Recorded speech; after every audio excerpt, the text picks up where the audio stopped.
Research NSS में आप लोग का स्वागत है। आज हमारे बीच दर्शन शास्त्र के एचओडी सर हैं। आज जानते हैं कि इस तरह से आज जो कार्यकाल कर रहे हैं कैसे यहाँ पे पहुंचे और किस तरह से आज इनका अनुभव है। हम लोग जानते हैं कि अनुभव आज दर्शन शास्त्र के जो एचओडी हैं उससे कुछ अनुभव हम लोग जानते हैं, क्योंकि दर्शन शास्त्र एक ऐसा सब्जेक्ट है जो हर सब्जेक्ट का फादर्स बोला जाता है, मदर्स बोला जाता है। तो हम लोग जानते हैं सर, आपका नाम क्या है? मैं डॉक्टर राजकुमार चौबे दर्शन शास्त्र का एक शिक्षक हूँ, विद्यार्थी हूँ। आज हमारा देश युवा भारत है, युवाओं का देश है, युवाओं की जनसंख्या सर्वाधिक है और एक बहुत दिनों से लगातार चिंतन मंथन होते हुए अब हम लोग राष्ट्रीय शिक्षा नीति 2020 के अंतर्गत शिक्षण देने का प्रयास कर रहे हैं।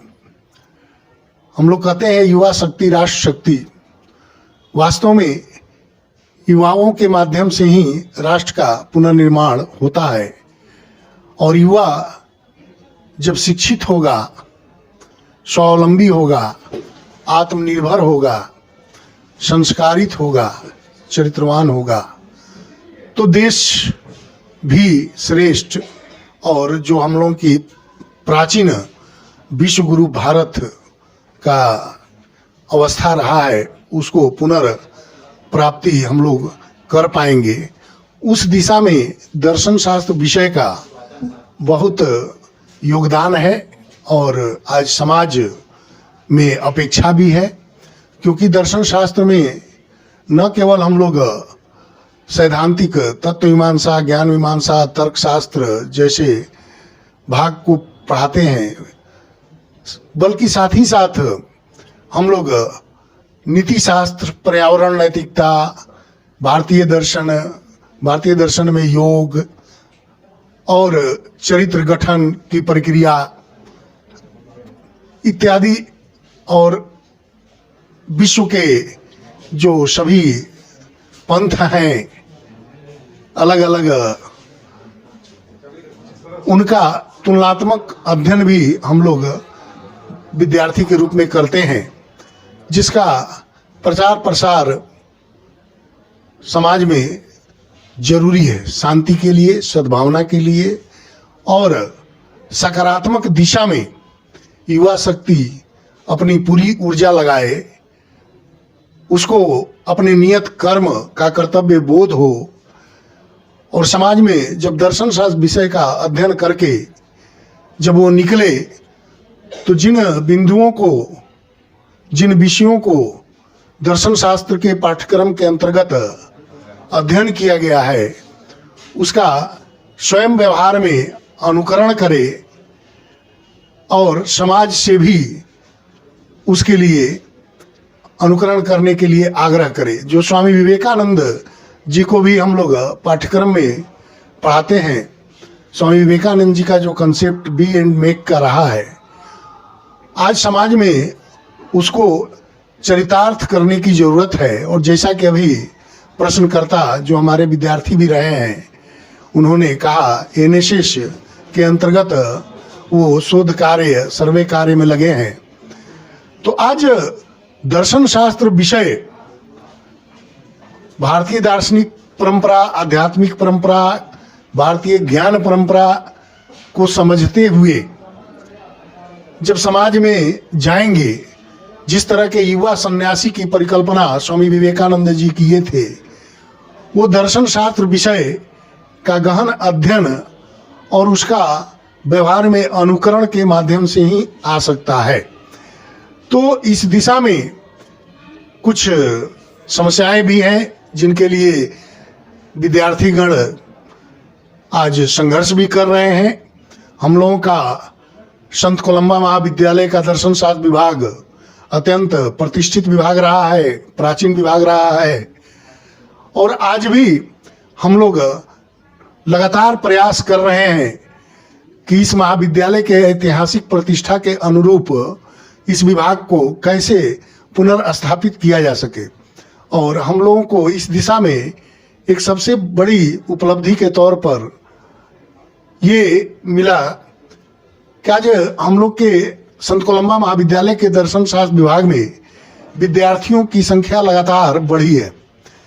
एक समय था जहां 10 का आंकड़ा हम लोग नहीं पार कर पाते थे, आज 150 तक नामांकन हो रहा है दर्शन शास्त्र में।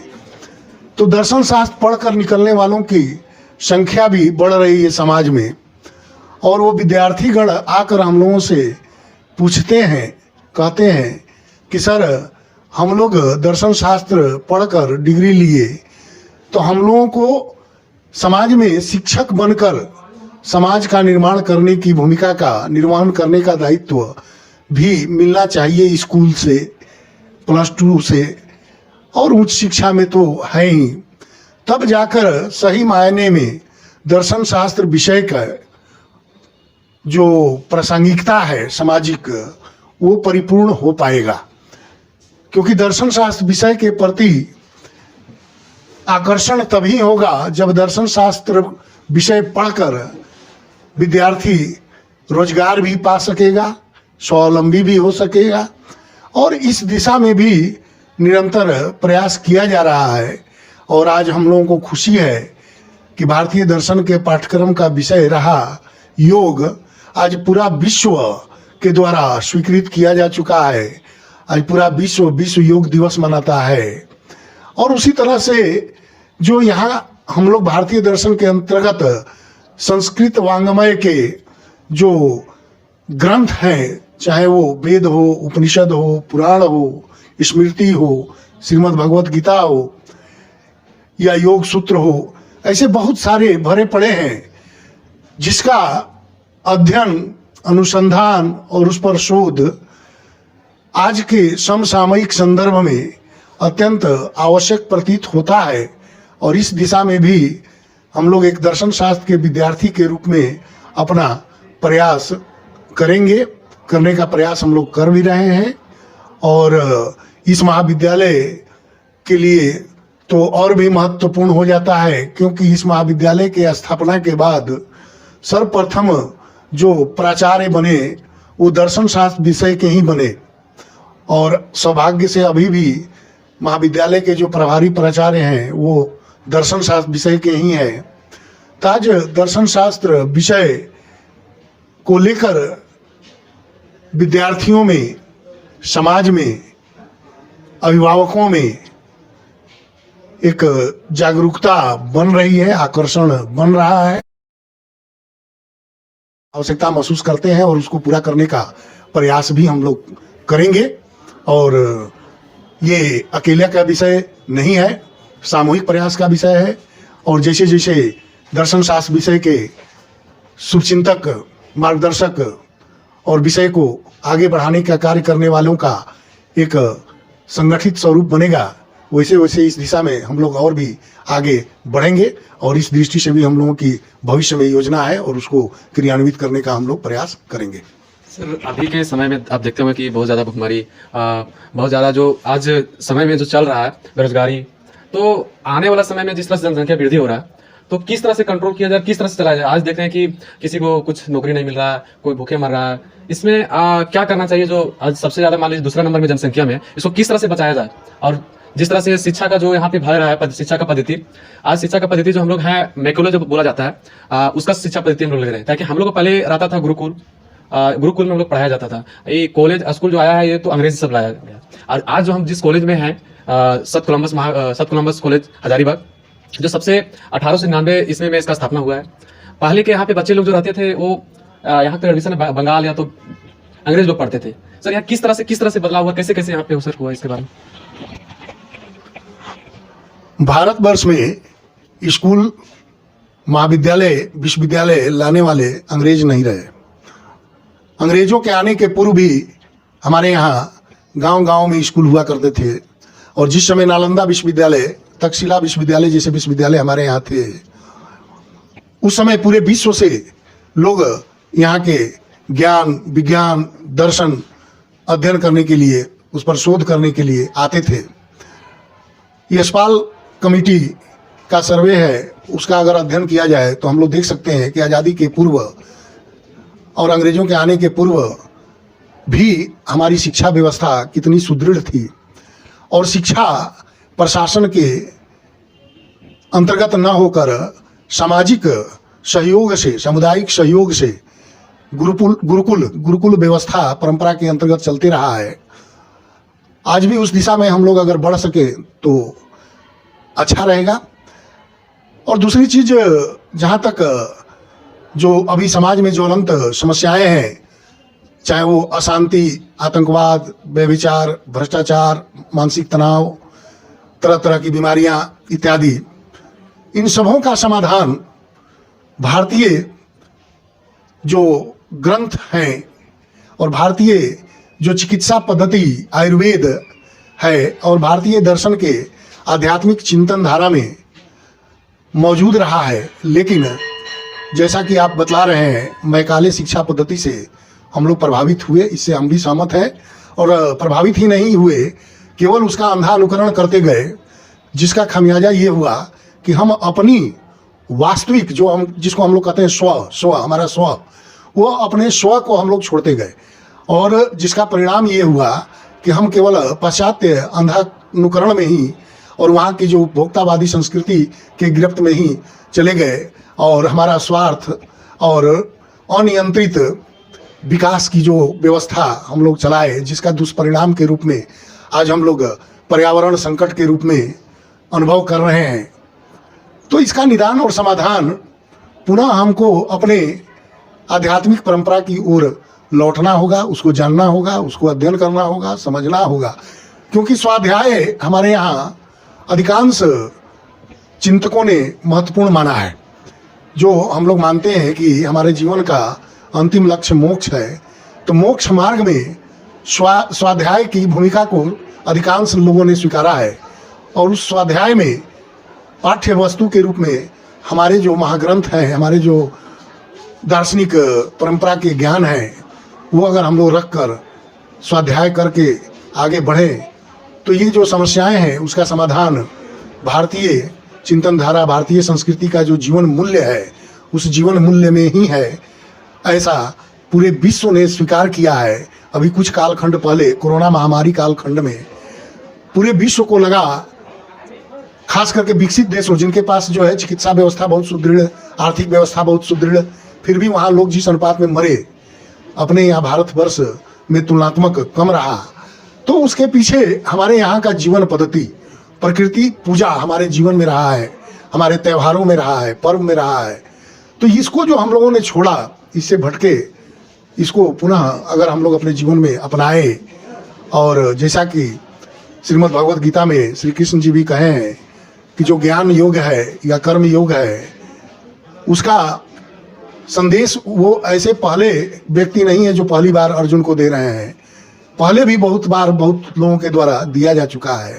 तो ऐसे अपने यहाँ का जो सनातन परंपरा है, जहाँ इतना विकसित आध्यात्मिक दार्शनिक परंपरा रही है, उसको सम्यक ज्ञान, उसका सम्यक अध्ययन, अनुसंधान, शोध होना अगर बढ़े तो स्वाभाविक रूप से हम लोग इन सब समस्याओं से उबर सकेंगे। और जो एक हम लोग नया भारत के निर्माण की परिकल्पना कर रहे हैं, तो नए भारत का निर्माण होगा और उसमें हम लोग पुनः विश्व गुरु भारत के रूप में उभरेंगे, आएंगे। सर, सबसे बड़ी बात है, आप हम लोग शिक्षा पद्धति आज बदला हुआ है। बदला इसलिए है कि आप जर्मन जाइए, जापानीज बोला जाता है, चीन में जाइए, चाइनीज बोला जाता है। बहुत ऐसा कंट्री जो डेवलप है, वो अपना शिक्षा पद्धति को बरकरार रखा है। और हमारे यहाँ इंग्लिश हो गया, कहीं कहीं हिंदी हो गया, कहीं कहीं उर्दू हो गया। जैसे अभी सबसे ज्यादा जो शब्द है उस संस्कृति में 1.5 लाख शब्द है, और हिंदी में शायद 72,000 शब्द है। और आज हम लोग जो सबसे ज्यादा इंपॉर्टेंट देते हैं इंग्लिश को, उसमें ज्यादा 12,000 शब्द है। जैसे शब्द का मतलब मान लिया वाटर का दूसरा नाम आज तक कोई रख नहीं पाया इंग्लिश में। और हम लोग अगर यदि हिंदी में आते हैं, अपना संस्कृति में आते हैं, तो इसका परिभाषित शब्द बहुत ज्यादा है। और उसी में आप इंग्लिश में चले जाइए, वाटर में तो एक ही शब्द है। ऐसे ऐसे बहुत सारे शब्द हैं जो मतलब कि उसका दूसरा शब्द आज तक कोई बना नहीं पाया। और हम लोग सबसे ज्यादा आज इंग्लिश को इंपॉर्टेंट दे रहे हैं। और सबसे बड़ी बात है सर, आज देखते हैं कि जो यहाँ का बच्चा है, पढ़ के अमेरिका चला जाता है। यहाँ एक बच्चा को अगर तैयार करने में कितना खर्चा होता है, कम से कम नहीं तो 18 से 20 लाख खर्चा होगा, उसको लालन पालन ज़्यादा ही खर्चा होता है। लेकिन आज के समय में होता है क्या, कोई भी अपना बच्चा को मान लीजिए यहाँ का कंपनी दे रहा है 1.5 लाख, तो वहाँ का कंपनी दे रहा है 2 लाख, तो यहाँ नहीं काम करके अमेरिका चला जाता है, ब्रिटेन चला जाता है, बहुत सारे देश चले जाते हैं। इस तरह से क्या है कि आज गूगल हो गया, यूट्यूब हो गया, फेसबुक हो गया, इंस्टाग्राम हो गया, सारा जो है सो अलग अलग देश का है, हम लोग देश का कुछ भी नहीं, आज उसके देश को हम लोग ऐप्स चला रहे हैं। तो सर इसको किस तरह से हम लोग बदला जाए, जो हम लोग अपना जो आज के बच्चे लोग हैं जो आज अमेरिका चल जा रहे हैं, यहाँ पे उसको एक माँ जन्म देती है, उससे बड़ा करती है, उसमें लालन पालन करना, उससे फिर पढ़ाना लिखाना, उतना मतलब कम से कम 30 से 40 लाख खर्चा होता है, और वो बच्चा यहाँ से चला जाता है अमेरिका और वहाँ फिर काम करने लगता है। इस तरह से इस देश का विकास नहीं हो रहा। इसको किस तरह से हम लोग रोका जाए, इस देश में काम करें। बहुत सारे देखते हैं मजदूर जो आज जनसंख्या बढ़ने का रीजन है, चल जाइए आप दुबई चले जाइए, तो क्या है वहाँ का देश इस तरह कानून बनाया कि वहाँ का आदमी को सबको पैसा दे रहा है खाने रहने के लिए सब कुछ, लेकिन यहाँ का आदमी जो जा रहा है दूसरा देश का, चीन हो गया, पाकिस्तान हो गया, इंडिया हो गया, बांग्लादेश हो गया, तो यहाँ का आदमी जाके वहाँ वर्क करता है, काम करता है, वहाँ कोई आदमी नहीं, वहाँ सरकार अपने खाने दे रहा है, खा रहा है, मस्त रह रहा है। तो सर यहाँ का जिस तरह से आज देख रहे स्थिति, हम लोग का देश ऐसा एक है कि हम लोग आयुर्वेदिक जो है, जो हम लोग आयुर्वेदिक है उसी से हम लोग आज मतलब हर चीज कर सकते हैं। जैसे आज हम लोग कूलर हो गया, फ्रिज हो गया, ठीक है, कूलर फ्रिज ऐसा हो गया कि हम लोग देश का नहीं है, क्योंकि हम लोग देश में हर चीज है। आज हम लोग टमाटर सॉस लेते हैं, टमाटर सॉस अगर ले रहे हैं हम लोग अगर यदि जाते हैं मार्केट तो सुबह शाम 10 रुपये में 20 रुपये किलो मिल जाता है टमाटर। तो टमाटर सॉस की क्या जरूरत है? टमाटर सॉस उस देश के लिए जरूरत है जिस देश में मान लीजिए ठंडा देश में पूरा वहाँ ठंडा पड़ रहा है, वहाँ कोई खेती नहीं हो रहा। हमारा देश में कौन ऐसा खेती जो नहीं हो रहा? हर खेती हो जाता है, हर प्रकार के हो जाता है। सर इसमें आपको क्या क्या करना चाहिए इसको बचाव करने के लिए?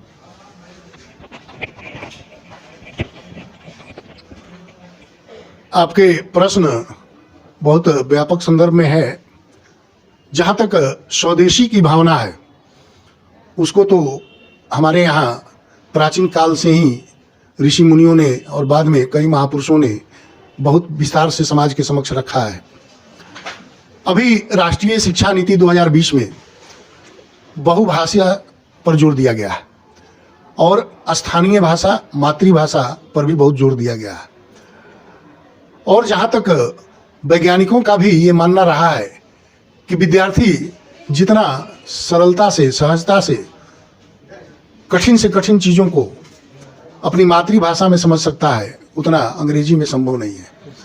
और ऐसा एक दो देशों को छोड़ दिया जाए तो अधिकांश विकसित देशों में भी वहाँ स्थानीय अपना भाषा में ही कार्य वो लोग करते हैं। तो एक चीज़ में बोलना चाहते हैं, हाँ, इस दिशा में राष्ट्रीय शिक्षा नीति के अंतर्गत देश के यशस्वी प्रधानमंत्री जी का जो संकल्प रहा और उस संकल्प के अनुकरण के अंतर्गत मध्य प्रदेश सरकार ने तकनीकी विज्ञान, चिकित्सा विज्ञान, प्रबंधन शास्त्र ऐसे विषयों का भी अध्ययन हिंदी भाषा में अभी शुरू किया गया है। वहाँ ये प्रशंसनीय है, सराहनीय है।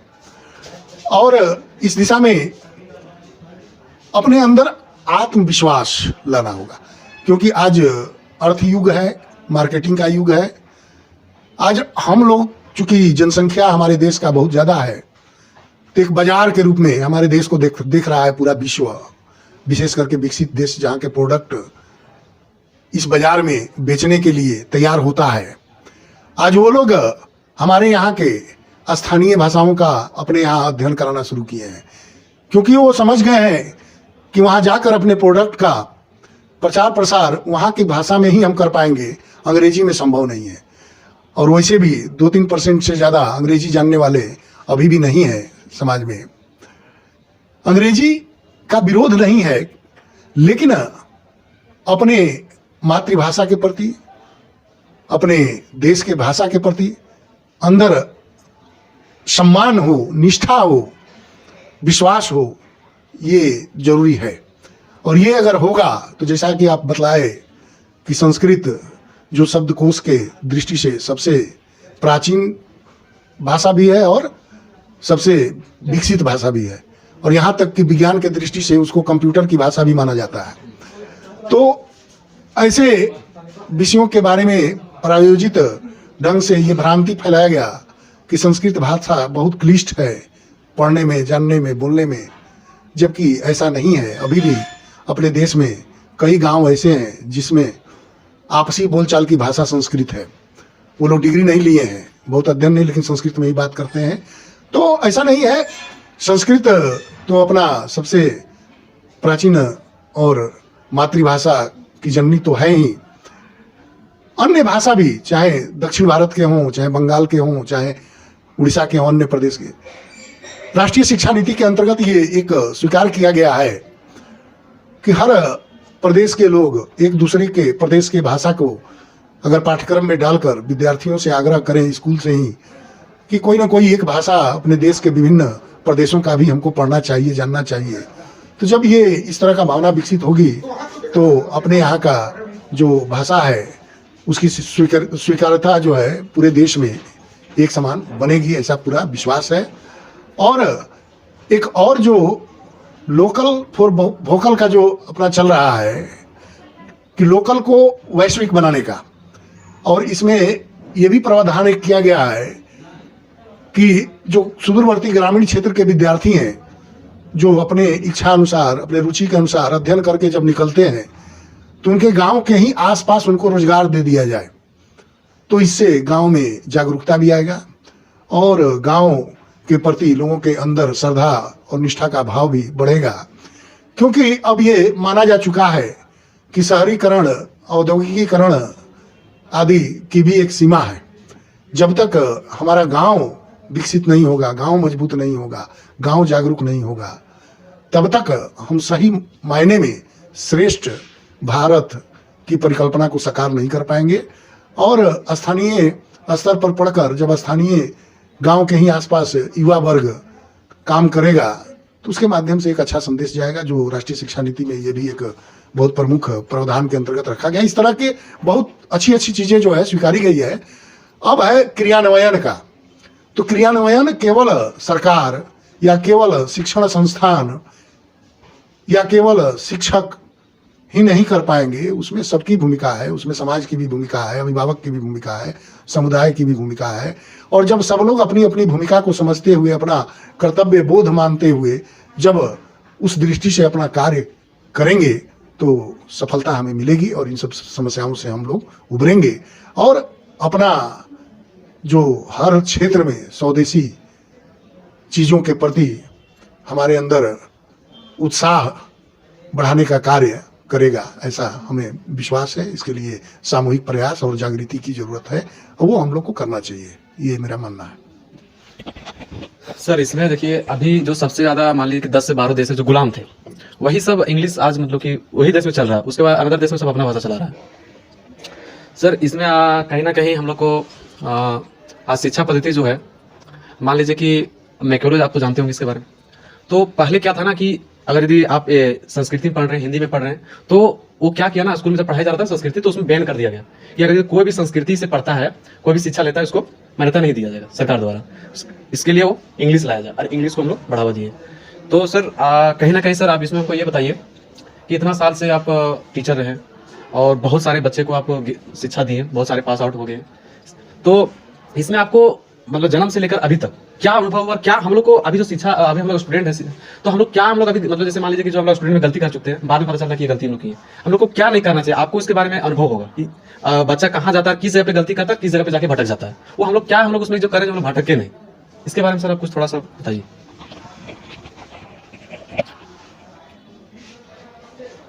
आजादी के बाद से ही अपने यहाँ जिस तरह से शिक्षा व्यवस्था की परिकल्पना करते हुए आगे बढ़ा गया, उसमें इस ढंग से कि अंग्रेजी स्कूल, कन्वेंट स्कूल ये है तो वहाँ गुणवत्तापूर्ण शिक्षा मिल रहा है, सरकारी स्कूल माने वहाँ गुणवत्तापूर्ण शिक्षा नहीं मिल रहा है, इस तरह का भावना का जागृति एक तरह से भ्रम के रूप में प्रायोजिक ढंग से फैलाया गया।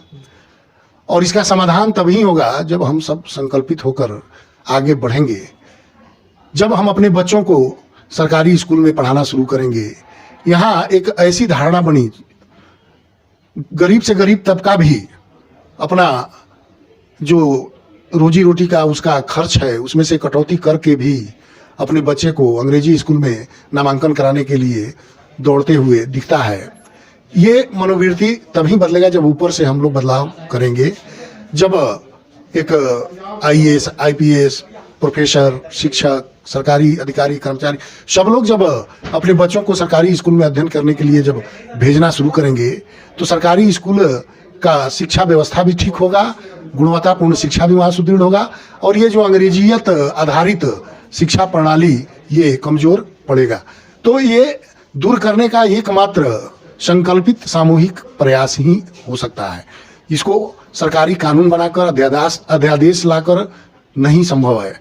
जब तक कि समाज जागरूक होकर स्वयं पहल नहीं करे तब तक ये संभव नहीं होगा, समय लगेगा। लेकिन अब लोगों में उत्साह बनता हुआ दिख रहा है, ये एक अच्छी बात है।